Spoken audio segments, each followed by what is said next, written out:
de Prensa Ecuador con Ruth del Salto. Bienvenidos todos a Club de Prensa Ecuador en este miércoles 9 de octubre, fecha de la independencia de mi ciudad, Guayaquil, en el Ecuador. Vamos a tener dos temas particulares que vamos a desarrollar. Los apagones, hay reprogramación en los cortes de energía que se dan en todo el Ecuador. Lo ha anunciado el Ministerio de Energía hace pocos minutos. Y también vamos a hablar de la cárcel, del encuentro, esta gran penitenciaría que va a levantar en un plazo de 300 días el presidente Noboa. Empezamos con lo dicho de los cortes de energía. Se van a reprogramar y serán de hasta 10 horas a partir de hoy, 9 de octubre. En cadena nacional, el ministro de Energía de Ecuador anunció que habrá una reprogramación de los cortes debido a la situación del embalse de Mazar. El gobierno ha convocado también a varios sectores a dialogar en Carondelet. Estuvo reunido con el sector industrial para tratar el apagón que, según las empresas, ya empezó el sábado 5 de octubre sin un previo aviso.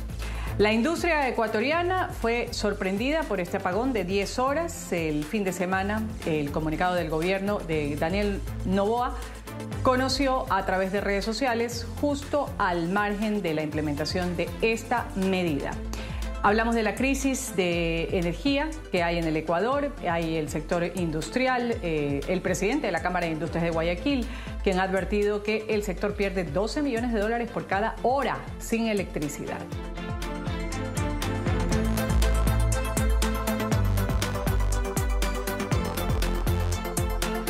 Me acompañan en este club de prensa Yalilé Loaiza, periodista del medio Infobae en Ecuador. Yalilé, gracias por estar con nosotros en Club de Prensa. Buenos días, Ruth. Muchas gracias a ti por tenerme en tu programa. Gracias por aceptar esta invitación y la misma gratitud para Mónica Orozco. Ella es periodista del portal Primicias. Mónica, bienvenida. Gracias, Ruth. También gracias por la invitación. Justamente, Mónica, empiezo contigo. Urgente, lo han puesto ustedes ahí en el portal Primicias. Los cortes de luz en el Ecuador se reprograman, serán hasta 10 horas a partir de este 9 de octubre. ¿Qué información tenemos al respecto? ¿Cuál ha sido la explicación del gobierno, en este caso del ministro de Energía? Ruth, así es, el gobierno vuelve a sorprender a la ciudadanía en Ecuador con cortes. Primero, sin, digamos, suficiente previsibilidad, los ciudadanos básicamente se despertaron a escuchar al ministro. Esto no se dio con la suficiente anticipación, que es lo que se ha visto desde hace algunas semanas, desde que empezó la crisis en septiembre, nuevamente la crisis eléctrica. Básicamente, el ministro ha dicho lo que ya se conocía revisando las cifras del SENACE, ya se advertía desde hace más o menos una semana que los niveles de Mazar eran muy críticos y que no se podían sostener los cortes de solamente 4 horas que el gobierno anunció desde el 4 de octubre. Para poder sostenerlos, precisamente habían decidido igual de manera sorpresiva cortar el suministro a las industrias que representan un 26% del consumo, pero eso no fue suficiente y lo que se ha hecho es un reconocimiento nuevamente de la crisis, de la falta de agua, de los embalses y de la falta de energía en Ecuador. Increíble. Gracias, Mónica, por esta introducción. Increíble, Yalilé, que seamos o sigamos hablando de esto de los cortes de energía. Parecía que ya estaba mejor la situación unos meses, incluso sin cortes de energía, luego volvieron, se decía que iban a ser apenas unos días, ahora parece que esto no tiene una fecha de término. Hasta el momento no se ha anunciado cuándo dejarían de darse estos cortes de energía. Hay muchos comentarios en redes sociales, disgusto también de la población que tiene que salir a trabajar, hablando también del tema de inseguridad. Hay quienes dicen, bueno, todo le echan la culpa a la lluvia, debería entonces estar San Pedro de ministro para que se eviten estos cortes de energía. ¿Qué podemos decir, Yalilé, con respecto a estas reuniones que está llevando a cabo el gobierno en Carondelet, el sector industrial que ya fue sorprendido, dicen ellos, este fin de semana? Bueno, el gobierno ha sido reactivo más no proactivo. Si bien el gobierno no puede controlar que llueva porque es impredecible, sí había ya pronósticos que que advertían sobre la sequía que íbamos a tener. Y había también la necesidad de informes técnicos que hablaban de los mantenimientos en las represas, en las centrales hidroeléctricas del país. El gobierno, lamentablemente, y esto hay que mencionarlo, está mucho más enfocado en tomar decisiones de bajo costo político de cara a las elecciones del 2025, donde el presidente Daniel Noboa tiene la intención de elegirse para un periodo completo. Esto ha hecho que no se tomen decisiones de tipo técnico, que no se escucha a los expertos que ya llevan meses pidiendo que haya racionamientos programados. Lo que ha sucedido con los empresarios, que también sorprendentemente se enteraron de que tenían que paralizar sus operaciones por 10 horas al día y que recién en esta semana tuvieron diálogos pues, con el gobierno, es simplemente una de las acciones improvisadas y tardías que ha tenido la administración de Daniel Noboa con respecto a la crisis energética.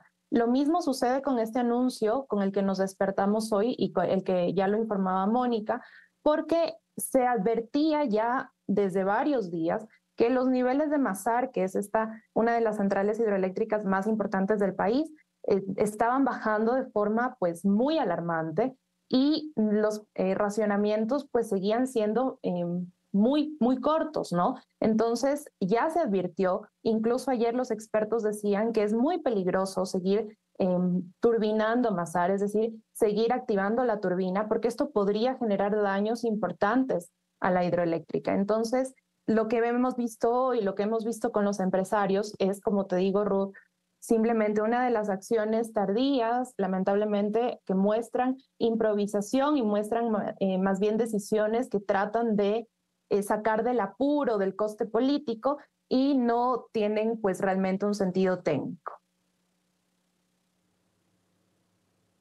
Mónica, estamos en campaña electoral, bien lo ha citado Yalilé, quizás el presidente Noboa está tomando decisiones de bajo costo político. Sin embargo, hay quienes dicen esto le podría pasar factura al gobierno con la intención que tiene de reelegirse, tal cual van las cosas, tal cual están los cortes, o cómo lo toma la ciudadanía, el electorado, cuando tiene que ir el próximo año a dar su voto.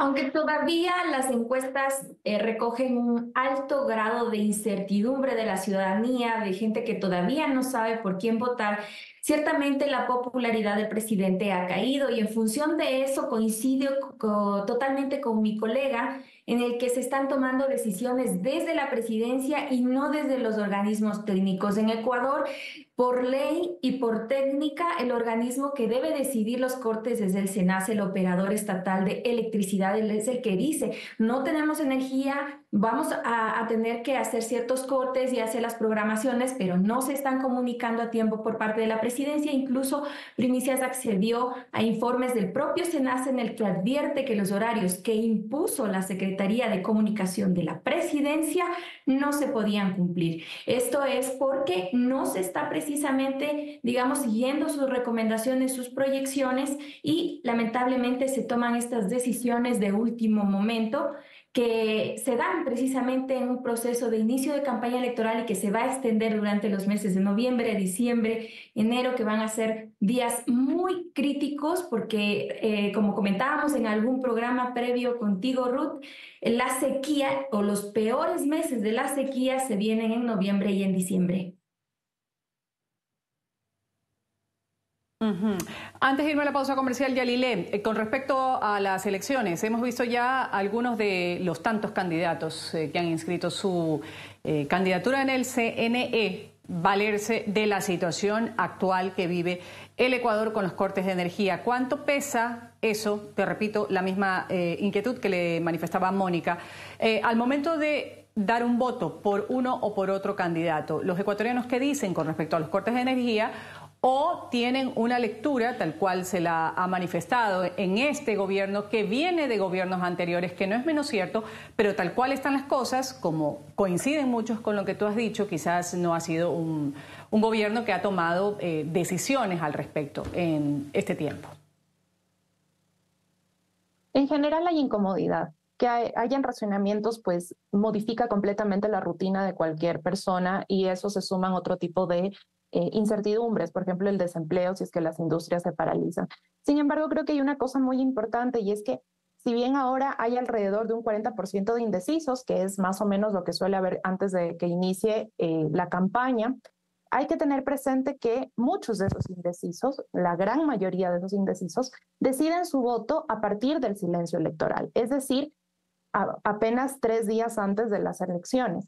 Entonces, realmente lo que va a jugar en la decisión va a ser lo que suceda en los últimos días o en los días previos a las elecciones. Por eso me parece que incluso el gobierno está mal asesorado, porque de saber esto, empezarían a tomar en este momento, que todavía es lejano, pues las decisiones técnicas correspondientes para poder salvaguardar los niveles de los embalses, refiriéndonos a la crisis energética, de forma que en los días previos a las elecciones no tengamos apagones. Porque hay que tener presente que el electorado, si bien recuerda muy claramente algunas cosas, también otras se olvida y es un poco más su memoria de lo que sucede en el momento de la coyuntura, digamos, de precisa. Entonces, como yo te comento, Ruth, en este momento hay muchísima incomodidad e incertidumbre, pero creo que se va a decidir la elección en las semanas previas o en los días previos incluso.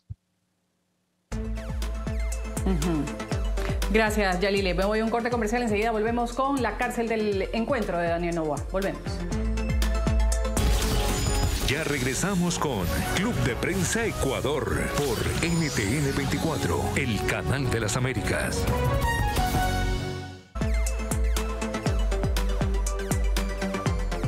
Citamos ahora la construcción del Centro de Privación de Libertad en Santa Elena, bautizado por el presidente Daniel Noboa como la cárcel del encuentro. Alcanza un avance de cerca del 30%, según lo difundieron en redes sociales. Se invitó también a varios medios de comunicación para que así trascienda. Lo informaron el general en servicio pasivo, Luis Eduardo Saldumbide. Decía que pues, las personas privadas de libertad iban a tener un espacio aquí. Hicieron esta visita técnica. Este es un contrato valorado en $52 millones y contempla un plazo de 300 días para la culminación de esta obra. Mostraron maquetas y demás que se ejecuta en un área de 12.2 hectáreas y va a llegar a cubrir un total de 16.8 hectáreas con las zonas de retiro. Seguimos aquí hablando con Mónica Orozco y Yalile Loaiza, colegas periodistas. Esto es Club de Prensa Ecuador. Mónica, ¿qué trascendió de esta la cárcel del encuentro? Han dicho que hay un plazo de 300 días para la culminación de la obra. Diría yo que es una suerte de estrategia dentro de su campaña electoral. Recordemos que como candidato a la presidencia y presidente a la vez de la República, él está todavía en funciones por todos los problemas suscitados con la vicepresidenta, la pugna que existe entre el presidente y el vicepresidente, que todavía no se ha confirmado, para dejarla en funciones y el poder dedicarse a hacer la campaña. Así que creo que es una estrategia del presidente de mostrar obra, de una suerte de mostrar solamente las noticias positivas, y en ese sentido ha hecho personalmente él el recorrido por la cárcel el 4 de octubre para constatar el avance de obras y mostrar de alguna manera la inversión del gobierno. Las noticias negativas, como el tema de los cortes de luz, les ha dejado más bien a los ministros o viceministros en este caso para que de alguna manera corran ellos con el golpe político. Es un poco la estrategia que se ve detrás, digamos, de este recorrido. No solamente se ha visto con esto, sino también ha hecho recorridos en obras viales, los avances que ha logrado tener en algo por el tema de la inversión pública, que de alguna manera, pese a esos esfuerzos, sigue estancada. Sin embargo, hay quienes dicen, Yalile, que ciertamente se necesita un centro de rehabilitación social. No sé si con la urgencia que la está poniendo o anteponiendo el presidente Noboa. Sin embargo, pues es una forma de decir, aquí está una obra con uno de los temas que más preocupa a los ecuatorianos, que ahora mismo es la situación de inseguridad. ¿Qué cosas más se están haciendo paralelamente? ¿Qué pasa con el Plan Fénix? Esto es parte del Plan Fénix. ¿Qué otras cosas se llevan en ejecución para luchar contra la inseguridad? Bueno, gran parte de lo que ha hecho el presidente Daniel Noboa, como su predecesor, es declarar estados de excepción y ordenar el despliegue de las Fuerzas Armadas en las zonas conflictivas, en algunas incluso determinando un toque de queda. Sin embargo, estas acciones no corresponden a un plan a largo plazo, siquiera a mediano plazo, son más bien acciones de respuesta que incluso en el corto plazo no dan las soluciones esperadas. Un ejemplo de esto es lo que sucedió en Durán hace unos meses. Recuerdo que justamente compartimos un club de prensa sobre este tema cuando Daniel Noboa llegó con tanquetas y muchos militares a Durán. Estuvo 5 minutos y se fue, y también se fueron los militares y las tanquetas. Entonces, hablamos de que hay muchas acciones, como bien lo ha dicho Mónica, que donde el presidente aparece y donde se muestra algún tipo de mano dura combatiendo pues justamente a las mafias que están enquistadas en el país. Sin embargo, ya en la práctica, aunque observamos ciertos niveles de descenso de los homicidios según las cifras oficiales, pues sí hay graves sospechas de que esto podría ser un subregistro y de que otros temas no se están tratando pues con la importancia y la urgencia que se debería. En el caso de la cárcel, se esperaría que esta cárcel esté lista el 18 de abril, apenas unos días después de la segunda vuelta electoral que está programada para el 13, entonces sí podríamos observarlo también dentro de una estrategia política por parte del gobierno de Daniel Noboa. Y a mí me gustaría agregar algo rápidamente, Ruth, y es que si bien las vocerías de lo mal que pasa en el país, Noboa lo ha dejado para los ministros, también se siente un reclamo de en dónde está el presidente para afrontar estas crisis, porque lo han dejado el presidente solo para las buenas noticias, como explicaba Mónica, pero en estos momentos el país se siente también como abandonado de esa presencia del líder que debería mostrar la cara en los momentos más difíciles para la ciudadanía. Es decir, debería tener una comunicación a través de cadena nacional con respecto a los cortes, no solo pasarlo a un ministerio. ¿Cuál es la propuesta ahí, Yalile? Bueno, primero que haya mucha más transparencia, que deje de haber hermetismo. Hay temas que, por ejemplo, no han sido confirmados ni siquiera por las propias vocerías oficiales. Esta filtración, por ejemplo, del documento que hablaba sobre el corte eléctrico para las empresas, fue una filtración que nunca nadie del gobierno salió a explicarla de forma oficial, sino que simplemente tuvieron una reunión con el comité y más bien ha sido desde la empresa, desde los comités empresariales que uno ha podido saber qué es lo que está haciendo el gobierno. Entonces, primero, dejar el hermetismo, hablar con transparencia, y el presidente tiene que empezar a aparecer un poco más, aunque su personalidad porque eso se ha dicho, que la personalidad del presidente es como ser un poco callado, digámoslo así, pero no es el momento. Y si él no puede, que ponga un vocero que realmente pueda contestar incluso a las preguntas incómodas de la prensa. Ya desde Carondelet se ha dicho que el miedo de los ministros es que se los arrastre en las entrevistas, pero para eso deberían tener una estrategia para preparar justamente esas vocerías. No puede ser que haya una secretaria de comunicación que no pueda preparar a los voceros para cómo enfrentarse a la prensa. Se lo ve más al presidente en redes, en espacios o tiempos muy cortos, dando noticias, las buenas noticias, o hablando específicamente de alguna situación. Con ironía también se lo ha visto. Vamos aquí a una pequeña pausa comercial. Esto es Club de Prensa Ecuador. Ya regresamos con Club de Prensa Ecuador por NTN 24, el canal de las Américas. Estamos ya culminando Club de Prensa Ecuador. Voy a agradecer a quienes han participado el día de hoy. Mis colegas Yalile Loaiza del portal Infobae y también Mónica Orozco del portal Primicias. Me despido, soy Ruth del Salto. Esto ha sido Club de Prensa Ecuador. Gracias a las dos, a ustedes también por su compañía y su sintonía. Sigan con la señal del Canal de las Américas. Enseguida el titular de la hora con la actualización internacional.